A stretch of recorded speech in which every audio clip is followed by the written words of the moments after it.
You're listening to the Options Insider Radio Network, the home of the Options Podcast. For more quality options programs, visit theoptionsinsider.com or search for Options Insider Radio Network in your podcast provider of choice. Listeners can also access all of our programming through our mobile app available in the iTunes and Google Play stores. Select programs are also available via live stream at mixlr.com/options-insider. That's mixlr.com/options-insider. Don't forget to follow along with your favorite programs and submit your own questions for the hosts at twitter.com/options, stocktwits.com/options, facebook.com/theoptionsinsider, or via questions at theoptionsinsider.com.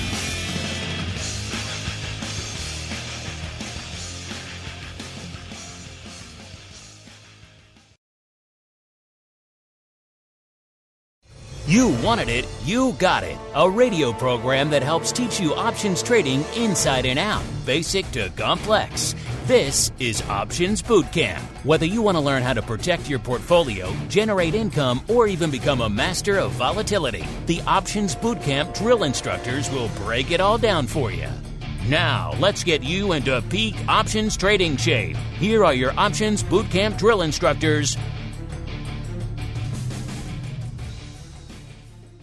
All right, everybody. That music means it is none other than Education Wednesday again here on the network. Time to dive deep into some educational concepts and tricks and tips and strategies and all sorts of good stuff. And we always kick it off with our premier educational program, Options Bootcamp. Terrifying, coming up on its 10-year anniversary.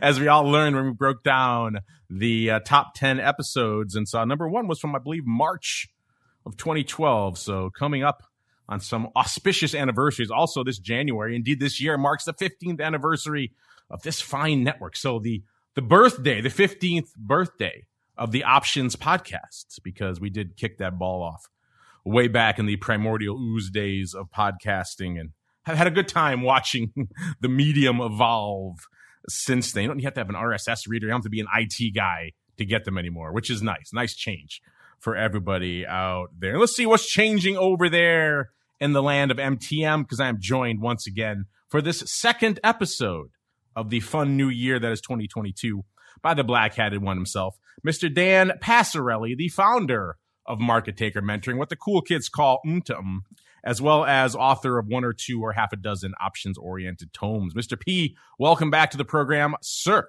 Mark, I'm so gosh darn glad to be here. Thanks for all that. And man, what are we going to talk about today, Mark? What do we got on the agenda? I don't know. I don't know if we have an agenda. Let's just freewheel it. Free Willy. What do you say? Just dive into whatever strikes our fancy. How does that sound? I know that you are too organized to do that, Mark. We'll tell you what. I will sound the horn for basic training, sir, and then I'll spin a wheel here in the studio. Whatever it comes up with, that's what we shall talk about. Sound like a plan? So fingers crossed for your favorite topic, listeners. Here we go. Time for some basic training. All right, Boot, it's time to get in line. What you're going to do is learn. You're going to learn how options work. Do you hear me? Yes, sir. You're going to learn options trading inside and out. Do you hear me? Yes, sir. Basic to complex. Yes, sir. There will be no failures. Do you hear me? Yes, sir. Pull in. Yes, sir. Prepare to learn. Yes, sir.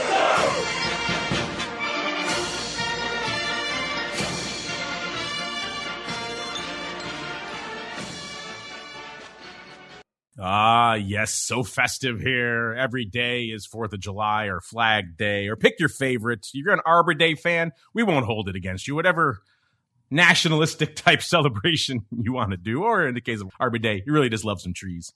Whatever it is that makes you get you in the celebratory mood, we're down for it here on the old OBC. You know what else we're down for, Dan? I spun the wheel while we were playing that snazzy celebratory music. You know what it came down on, Mr. Dan? Take a guess. Take a wild guess, sir. Could it be, Mark? Could it be dividends? You have a spy on my wheel again. Do you have a little camera in the studio again? Is that what you're up to? How could you possibly know that dividends, and indeed special dividends, The bane of all options traders are today's subject matter, sir. How could you possibly know that? I put one of those little squawk box microphones in your office when you weren't looking. I knew I shouldn't have upgraded to the audio wheel where it tells you what it lands on when it spins. See, most wheels, you just spin them like Wheel of Fortune. You have to look at it, right? But this wheel, it spins and it tells you. So it announced special dividends. See, that was my first mistake. Now, I will remedy that for next show, listeners. And Dan will have no idea what we're talking about. All right, let's get down to business here in the basic training segment. Of course, the portion of the show we break down some basic, sometimes a little bit more advanced options concept and explain what they are, how they impact your options trading, maybe how you can use them, or in some cases, how you could avoid them in your options trading. And today, Dan is correct. We are going to get into dividends, in particular special dividends. You know, these things are interesting. They call them special for a reason. They don't pop up all the time. When they do, they can be real game changers, sometimes in very bad ways for a lot of options traders. Some folks will say these are the bane, the nemesis of options traders out there because, you know, you buy an option, it's a contract. You think that's binding, right? But then all of a sudden, the terms of that contract can be changed in the middle of it. And you weren't prepared for that. Nobody was. So that's why we say these things can be complete game changers. Dan, before we dive into dividends, do you have any memories from the SIBO or other times where maybe a special dividend came back to bite you in the butt, sir? Oh, man. Well, yeah, you know, there's some of these situations and there's some of these situations where I think, you know, in the past, it was like, hey, there's a really big dividend. How's the OCC going to handle it? And like, you'd have to call them. Like, I don't know if there was a rule or anything back then. And there was this one time in particular where Ford Motor Company, which I was a market maker in, they spun off $20 worth of cash. And so we're like, well, wait, is this a special dividend or is it, you know, like, what is this? Because how the OCC would handle it would end up having a really big financial impact on all of us. And it turned out that was not considered technically a special dividend. And so, you know, like they adjusted the strikes and, you know, it was just a different scenario. And, you know, I would say I probably had that happen a handful of times in my career. And that was the most dramatic one, like $20. And the Ford Motor Company specifically called it a cash spinoff. But, you know, sometimes when it's ambiguous and it was a smaller amount, like maybe a regular dividend is, you know, 12 cents and they do a $3 dividend, it's like, well, what is it going to be? So, yeah, it'll be interesting to see if you have any knowledge of how all that works these days. Yeah, you know, the one that comes to mind for me the most, because for a number of reasons, it was a big one, and also because it directly impacted the option space, was back, I want to say, maybe 2010. Is that when the OX deal went through with Schwab? But it was around that time when Schwab got acquired OX, and so they announced a big cash distribution, so all the directors could get paid out there, and it was a pretty sizable one, as I recall. And everyone and their mother was hitting us up here on the network saying, man, this is free money. I'm going to buy these puts, and this dividend is way more than the strike for these puts. This is all free money. And we had to walk them through. Yeah, well, not so fast. There could be contract adjustments and everything else. And sure enough, that was the case. It was a pretty massive dividend. But that one resonates to me because it was A, big one, and B, directly impacting the option space. So let's get into some of that impact, listeners. Dividends are interesting beast, listeners. In fact, before we get into the realm of special dividends, which are a beast onto their own, it's been a while, Dan, since we've even talked about regular old dividends. And as we know from the numbers, there are new people joining this show every week and every month who are completely new to options. So maybe let's start there. We'll save you the effort, listeners, of having to go all the way back to episode 1 from 2012 and start listening and looking for dividends. Even though we have, if you want more deep dives, you can and are welcome to do that because we have touched on dividends many times over the last nigh on a decade of options content, but we're going to dive into them again. Bit of a refresher for all you newcomers out there. Dividends, obviously, companies announce a dividend. Usually it's regularly scheduled program every quarter. Maybe they pay 25 cents per share or whatever the case may be. And we all know how dividends tend to work, right? When your dividend is coming up, heading into the ex-dividend date, and when the dividend is paid, the stock price usually, I say usually because there's a lot of caveats in there, but usually tends to fall by the amount of the dividend. And then things tend to settle out from there. If it's a regularly scheduled thing, it's kind of done like clockwork.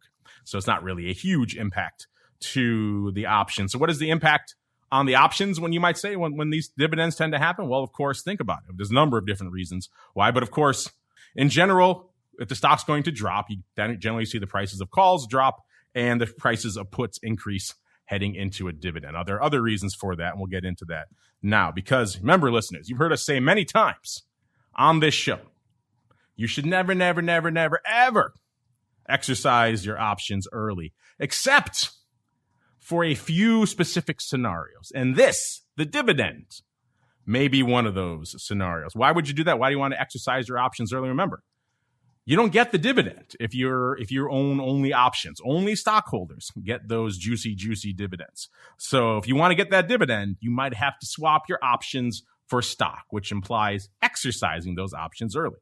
And we've told you, hey, you don't get that dividend if you're an option holder. And also, you never want to do that as an option holder because remember, there's always that time value. If you're exercising your option early, you're just surrendering. You're giving away into the ether whatever time value remains on that contract. You're only getting the intrinsic value, whatever there may be, on that option. So it pretty much always behooves you to sell that option in the marketplace because someone's willing to pay for that time value. You shouldn't give it away. But in this case, if you have the chance to collect a dividend, then that is a time frame and one of the few scenarios where it might behoove you to exercise later. But still, it's not every time, listeners. And there is a nice rule of thumb that you can use to help determine whether you should exercise your options early. Because, of course, you have to exercise a call because you want to buy the stock. You don't want to sell the stock. You want to buy the stock so you can capture the dividend. So it's only call exercises that we're talking about here. Now, how do you determine whether you should exercise your call early? Well, let's look at an example. Because at the end of the day, your put's going to be typically in these scenarios out of the money. And so you can look at that put and say it has nothing but extrinsic value on it. It is nothing but time premium. It is going to decay to zero. So that put is a perfect snapshot, a perfect target for what the time premium that is left on your call is. So you can do a quick little bit of math and look at that put on your same strike and say, if the price of that dividend, the value of the dividend I'm going to collect is more than what I'm giving up by exercising my option early, then yeah, it's worth it to exercise early because I'm going to make some money. If it's not, then you should not. Let's walk through a couple of quick examples. XYZ, everybody's favorite, trading at $50 and it has a $1 dividend coming up. It's a regularly scheduled thing, so no shocks to the system there. You own the 50 strike call. You say to yourself, self, let's look at the put on that strike. And it's trading for 50 cents. Now, if you exercise your call, you're going to be giving up that 50 cents. That's gone. That's that juice you're losing. But on the flip side, you're going to collect a buck, on the stock. So should you exercise in this case? The answer is yes. And we made them at the money. You probably want to do these a little bit more in the money, quite frankly, but we try to make them very straightforward examples here. So in this scenario, yes, you did the quick math. The put is worth, in this example, less than the amount of the dividend you will be capturing, so it is worth doing. Same scenario. Now let's go to XYZ is trading for $100, and they have an upcoming 25-cent dividend. These are cheapos here. And you own the 100 strike call in this case. And you look at it and you say, the put is trading for $1. I'm giving up $1 worth of time premium only to collect 25 cents. That makes no sense. I will not do that trade. I will not do an early exercise. So there you go. Some basic rules of thumb, some basic math. Dan, I'm sure you talk about this a lot with your new students. This is probably a point of confusion, maybe a pain point for a lot of them. How difficult is it for your new people to wrap your heads around early exercise, when to do it, when not to do it? And do you have any rules of thumb or guidance of your own that you've learned over the years in this process, sir? Yeah, I mean, honestly, it is a little bit tricky because it's not something that you really have to deal with all that often. And And when you do, just something you're not used to, and there's extra math to do and that kind of thing. But yeah, I mean, we do talk about it occasionally, and I try and clear it all up. And is it a particular pain point for your new students, sir? Yeah, I mean, it is like just to get through that learning curve. I mean, honestly, what I typically do is I direct them to my book, Trading Option Greeks, because I lay out all the math in one of the chapters there. It just makes it easier. Now let's get into the special dividend side. That's what we're here to talk about here, listeners. Of course, if you want deeper dives into dividends and how they impact options and whether you should exercise or not, again, check out the archives of this show. But it's a fairly straightforward rule of thumb. You keep that in mind, listeners. You look at the value of the put on your same strike. If it's more than the value of the dividend you stand to collect, in other words, if you're giving up more money than you're collecting, not a good trade. But other than that, that is one of the few scenarios where it is socially acceptable and also economically acceptable to exercise your options early. Let's get to the special divvy land, Dan, because that's what people are here for. That's what bringing all the kids to the yard today is the special dividends. Now, these, like I said, they're called special for a reason because no two are really alike, and they could leave a mark in their wake. The bane, the nemesis of options traders, call them what you will. These are different from your standard dividends for a couple of reasons. In fact, since the folks who make these determinations over there at OCC, Options Clearing Corp, they're the ones who determine whether a dividend is special or not. Let's get it straight from the horse's mouth, because they've had to clarify this. It looks like about 2009 when they made some amendments to their bylaws and to their rules. So people had a lot of questions and they were confused about when do you adjust, when do you not. So OCC said, okay, we're going to make this process a little bit clearer. So here is the official OCC definition of a special dividend, listeners. Get ready. This is scintillating legalese, but we'll get to the heart of it here. Cash dividend distribution will be considered ordinary, regardless of size, if it is declared pursuant to a policy or practice of paying such dividends on a quarterly or other regular basis. So in other words, if it's a regularly scheduled program, nothing to see here, nothing to worry about. Dividends paid outside of such practice will be considered non-ordinary. OCC will normally adjust for non-ordinary dividends. Now, here's the interesting kicker, too. Unless the amount is less. This is confusing. Unless the amount is less. Again, lawyers are not meant to write these things. Unless the amount is less than $12.50 a contract. So that's an interesting little caveat there, listeners. It's a good little rule of thumb you can keep in mind if you're looking at your special dividend and saying, do I need to worry about this? If it's not more than $12.50 a contract, you're not going to see an adjustment. So let's get to some of that. What are we talking about here? Also, by the way, you might be wondering who decides these things. Well, OCC has a special process. They tried to clarify this too because it was always kind of opaque. They put it to their quote unquote adjustment panels. And these are convened specifically for this purpose to determine whether there should be an adjustment, what the appropriate adjustment should be. It's 2 representatives from each exchange that trades the option. So these days, most options are listed on everything. So it's going to be 2 reps from every exchange. That's a lot. As well as a representative of the OCC who only votes in the case of a tie. And then they determine what the appropriate steps are to take on a case-by-case basis, which is, again, what makes this so difficult, because it is very much a case-by-case type thing. But a couple of things to keep in mind. You hear a special dividend is going to be declared on your name that you already, let's say, have existing options positions in. A couple of things you need to do right off the bat. First off, seems obvious, but you need to do it. You have to find out as much about that special dividend as you possibly can. When's it coming? What shape is it taking? Is it all cash? Is it maybe cash and a little bit of stock or something else mixed in there? Is it going to be just a one-off thing, or is it perhaps a couple of special dividends that have been declared for a certain period? And all the information you can get, listeners. This is what's going to arm you with how to prepare for this thing. The second thing, once you've armed yourself with some info, and the reason why I say to do that first is because then you need to go to the OCC website. If you just go to OCC first and type in your ticker, chances are they're not going to have a circular ready for you immediately because they have to go through that whole process I just talked about. They have to convene their special panel. They have to make a determination for that. So it's going to take a little bit. So if you immediately hear about a special dividend and you go straight to OCC, it's not going to probably be there. But eventually there will be a circular. So step 2 in your process should be to head over to the OCC website, type in your ticker, and if the fates smile upon you, there will be a circular describing exactly what's going to happen or perhaps not happen to your positions and the impact it's going to have on your options position. Now, the big thing you're going to be concerned about, obviously, listeners, is there going to be a contract adjustment? That's the thing that's really going to change the game for you, because you came in with X number of contracts at an X strike price, and that was your deal. You had a contract. It was binding.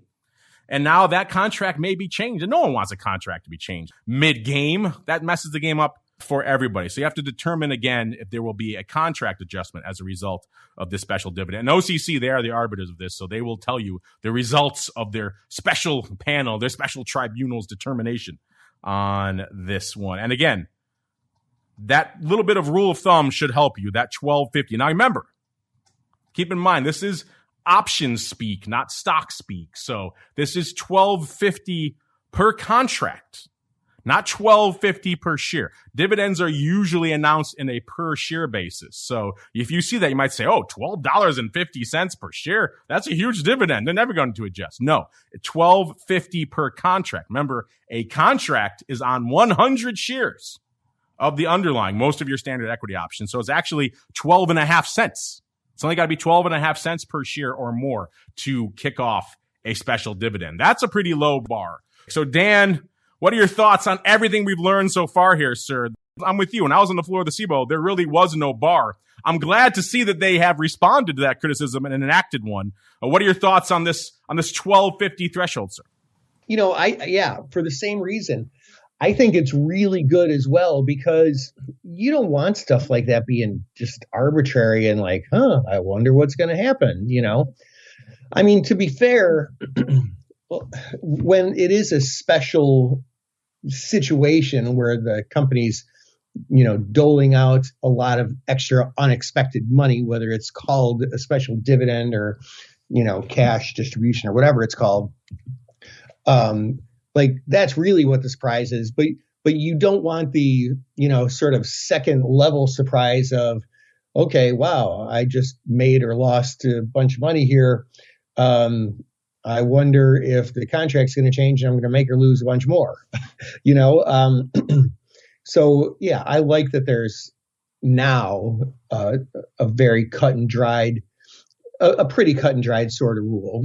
Like there are some situations like it was rumored, and from the last announcement that came out of GameStop, I think that this rumor is probably not true. And so not only am I not intending to spread rumors, I'm telling you that this rumor is probably not true. But there was a rumor that they were going to give like a special NFT dividend, which, if I'm not mistaken, there was a company or two that did that in the past. And like, geez, like how, the contract specifications would have to be changed for that. I mean, you can't adjust it by the arbitrary price of, a JPEG. So yeah, I mean, there are always, going to be weird special situations. And hey, I'm just going to we can go on and keep talking about how things are handled officially and where to find the circulars, but I'm just going to tell you this. This is what Dan Passarelli does. This is what I do. If there's something weird like that comes out and I'm like, oh boy, what is going to happen here? I literally just call the OCC. It's 1-888 options. And you call them up and there's a bunch of really smart people over there. And not only are they smart, but they literally make these rules that you want the answers to, what the rules are. And they are the definitive source. So give them a call. Bunch of nice folks over there, and they'll set you straight. Well, Dan, we know you've had good success recommending people contact official entities on this show in the past. Witness the SIBO requesting new strikes. So yes, they do have that number, 888 options. I always send people to the website, but the number is good too. Just remember, your rep's not going to know until they have convened this special star council for your special div out there. But yeah, these are crazy times here, listeners, we're talking about here with special dividends. Well, before we keep going, Dan, I have a feeling, spidey sense in the back of my neck is telling me you may have a fun story or two about the days of old when there was really no set bar of $12.50 per contract, sir? Yeah, I mean, that Ford story was the one that really stands out. But man, I know that there have been other stories, and I can just remember literally being in situations where we're standing in the pit and we're like, I wonder how that works. And they come and they drop off the circular because the SIBO would, like, somebody would literally walk around with a stack of papers and hand out these circulars from the OCC. And we'd read the circular and be like, what the WTF? This should not happen like this. And, it's kind of like, like when people are watching football games and like your your team and your favorite player grabs somebody's face mask and the ref like throws a flag and gives them a face mask penalty. And you go, what? How is he getting that penalty? It's like, because he actually pulled on the guy's face. And, like we would do that too. Like, what? How could they make this rule? Like, I'm going to lose money because of this. And, I think they make their best judgment of what makes the most sense under each situation for these things. And they do a pretty good job over there at OCC. It is sometimes a thankless job. It is indeed like being the ref sometimes, or maybe an offensive lineman. You only hear about them when you're angry at them and make a penalty out there. But yes, they are kind of the glue that kind of keeps everything rolling behind the scenes out there. So the options market, everyone who's listening to this loves, can keep rolling. Let's get into this a little bit more because special dividends can cause some unique circumstances. One of the things, like I just mentioned, with the OX special dividend back a few years ago, Dan, one of the things we hear constantly whenever a special dividend is declared in a name is folks go out there, they hear XYZ name. It's going to declare some massive special dividend. They start loading up on those downside puts, right, Dan? Because it's free money. People just don't know what free money is lurking out there. So they're going to be smart ones, and they're going to jump in ahead of them. They're going to scoop up all those free dollars, Dan, before the market realizes what's going on. Let's go through an example of maybe why you may not want to do that. Let's go back to XYZ, back at $100, listeners. And they announce a one-time special dividend of $10. That's a pretty beefy one. That easily meets the OCC threshold. All right, so now you're this opportunistic guy. You think you're a little savvy with options. You hear about that. You're like, $10 dividend. Man, this stock's going to take a hit for $10. You look up, you see the 95 puts within the time frame of that dividend. They're selling for only 30 cents. They're like 25 at 30. You're like, man, this is a free lunch. This is free money. I'm going to buy all these for 30 cents. So you load up on all the 95 puts you can get for 30 cents. You think you just made $4.70 risk-free ARB money. No risk whatsoever, because can't these idiots see that these puts should be worth $5, not 30 cents. Only then, do you take the secondary step that we recommended earlier, which is to find out everything you can, and then also to go to the OCC website. Because if you did that, you would discover then, nope, unfortunately, this exceeds dramatically that OCC adjustment threshold. So they are going to adjust the strike by the amount of the dividend, which in this case is $10. So now you're going to see those 95 strike puts that you bought for 30 cents, expecting this free windfall of $4.70. They have now been adjusted down to 85 strike puts, which, as you can see doing the math, is still $5 out of the money of the new adjusted stock price. So instead of making a free $4.70, you just wasted 30 cents, however many times you bought these bad boys. So you wasted all of your money. So just something to keep an eye on. Dan, I'm sure you've encountered this too. People hearing about a special dividend and saying, man, that's it. I have to dive in. This is free money. Get in before the market wises up, sir. Yeah. I mean, you always hear somebody who's got, some, you can't lose with this free money business, but it's seldom, it's very, very seldom the case. And like, look, if it was free money to you, then it's like a guaranteed, I don't even know what the word for this is, anti-arbitrage loss for somebody else. And so the OCC is not going to set it up so that somebody is just guaranteed to lose money because that person's going to sue the clearing company. And and they don't want that hassle. So, they try and make it so that it makes sense and it's fair and just and everything.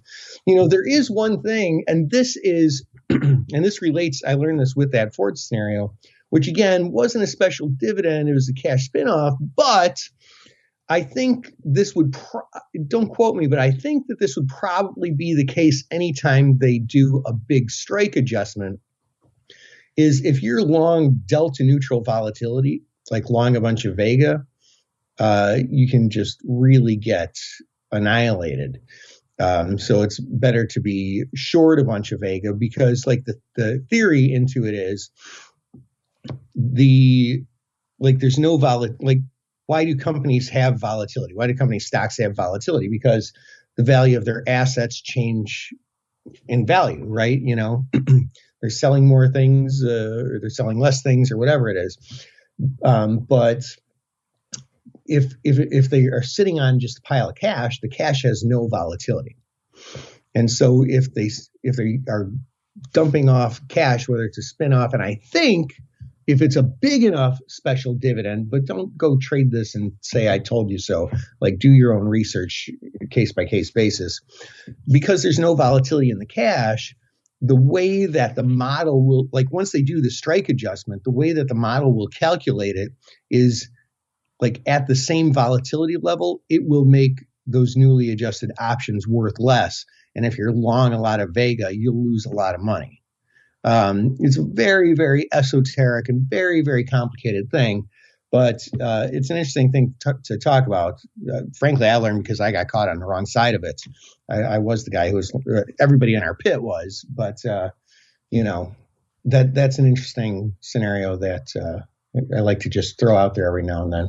The many different unanticipated side effects of special dividends and other types of things. So yes, as Dan mentioned, there are many different potential outcomes for these types of events. That's why they're called special. That's why they are very much unique type of events, because rarely are two of these types of dividends the same and treated the same. The good thing is if you're a holder of existing contracts, what is going to happen usually, if it's just an adjustment to accommodate for the dividend, then what should end up happening in most of these scenarios is that you will have the same number of contracts just at a reduced strike, reduced by the amount of the dividend. So whatever your percentage out of the money is, or in the money, whatever the case may be, that will remain the same, just around a new adjusted stock price. You may not like that, but that won't really change the game for you in terms of your positions. Now, of course, and the other side of that to remember, of course, is if you're out there trying to spec on these special dividends out there, just remember, there will undoubtedly, if they meet that $12.50 per contract, not per share, per contract threshold,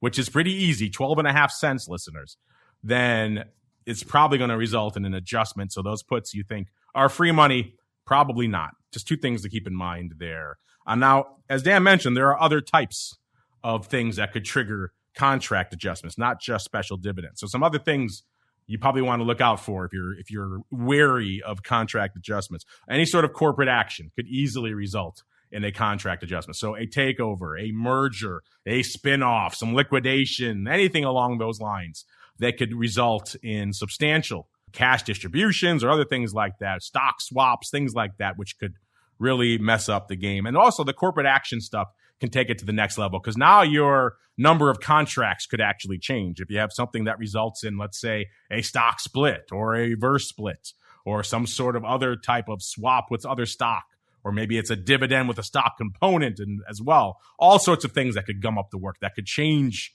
the number of actual contracts that you have now, because now everything's changing. The game is changing.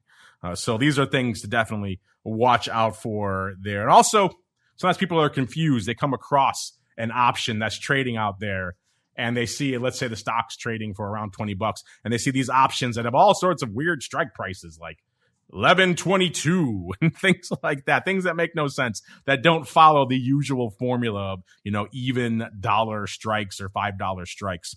That's usually a sign that a corporate action has happened within the lifespan of those options, obviously. So don't be confused if you see that. And it's probably also a good sign that you should probably go back in time a little bit and do your research before diving into those options and saying, hey, what was the special action that happened out here? Was it just a dividend? Was it some other corporate action? What resulted in the adjustment out here, and what's going on going forward? Do I need to be aware of this going forth. These are just a few signs to keep an eye on. Again, every one of these special dividends is unique, unfortunately. I wish I could give you some clear-cut rules of engagement. They're really the best ones are that 1250 level. Keep that in mind. That's a good threshold for whether or not you're going to see an actual adjustment of your strike price. So that's the first thing to look at. Second thing is to stay glued to that OCC website, or indeed call them 1-888-OPTIONS, as Dan mentioned, because they are the arbiters of these things at the end of the day. So you call your broker, they're just going to try to check with OCC. So call OCC, go straight to the horse's mouth.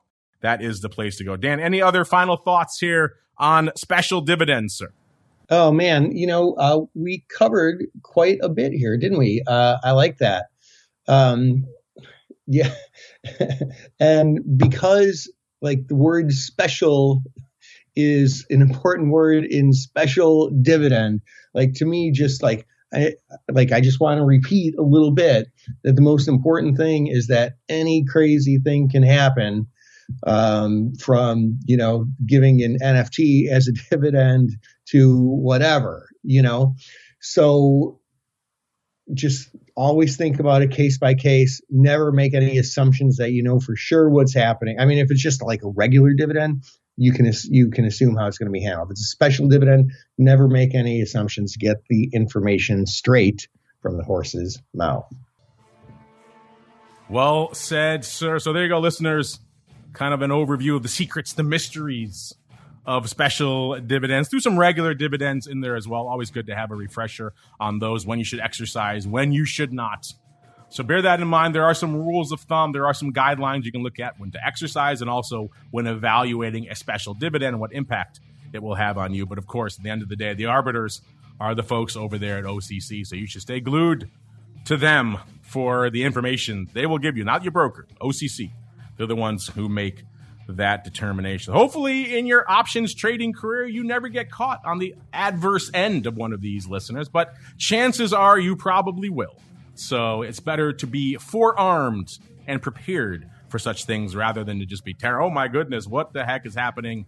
Dogs and cats living together, mass hysteria. You don't want to be that person. You want to be well armed, well prepared, so you can roll with the punches when these things happen to you, listeners. All right, Mr. Dan, before we go, if folks want to hit you up, they want to talk about some rating or anything else you got cooking in the land of MTM, where should they go? What should they do? Make your way on over to markettaker.com. Market as in stock market, taker as in take what is rightfully yours, 2 T's in a row. And I would love to provide any service to you that I can, because that's my job, to help you be a better trader. And I take it seriously. Dan, you got our secret club here all fired up with your talk of NFT dividends. They're all debating that now and the ramifications therein of NFT dividends. So you have given them some good discussion fodder. Well done, sir. Good. That is a cool idea. The more I think about the NFT landscape, the more intriguing it becomes for stuff like we do, of course, which is digital content. So intriguing stuff there. Who knows? Maybe an insider NFT coming sometime in the near future. In the meantime, you want to join that fun conversation in there, get in for the live ask questions, everything else for this show, for everything else we do during the week. Participate in our pro Q&As on every Tuesday, options oddities on Fridays, all the giveaways and everything else that goes on in between during the month. You know where to go. TheOptionsInsider.com/secret club is the place to go to begin your journey. Remember, it's just me and you talking. It's a secret. Don't tell anybody. If you want more learning in your ear holes, don't worry. Brian's coming up in about a couple hours here on the show, on the network, I should say. He's, of course, live to tape, so you'll get him on demand a little bit later today, listeners. And, of course, back again tomorrow with Twifo and the Option Block Friday volatility views, and for our Secret Club folks, Options Oddities. Then back again next week all the way through to another Education Wednesday, another episode of Options Bootcamp. We'll see you then. You're listening to the Options Insider Radio Network, the home of the Options Podcast. For more quality options programs, visit theoptionsinsider.com or search for Options Insider Radio Network in your podcast provider of choice. Listeners can also access all of our programming through our mobile app available in the iTunes and Google Play stores. Select programs are also available via live stream at mixlr.com/options-insider. That's MIXLR.com/options-insider. Don't forget to follow along with your favorite programs and submit your own questions for the hosts at twitter.com/options, stocktwits.com/options, facebook.com/The Options Insider, or via questions@theoptionsinsider.com.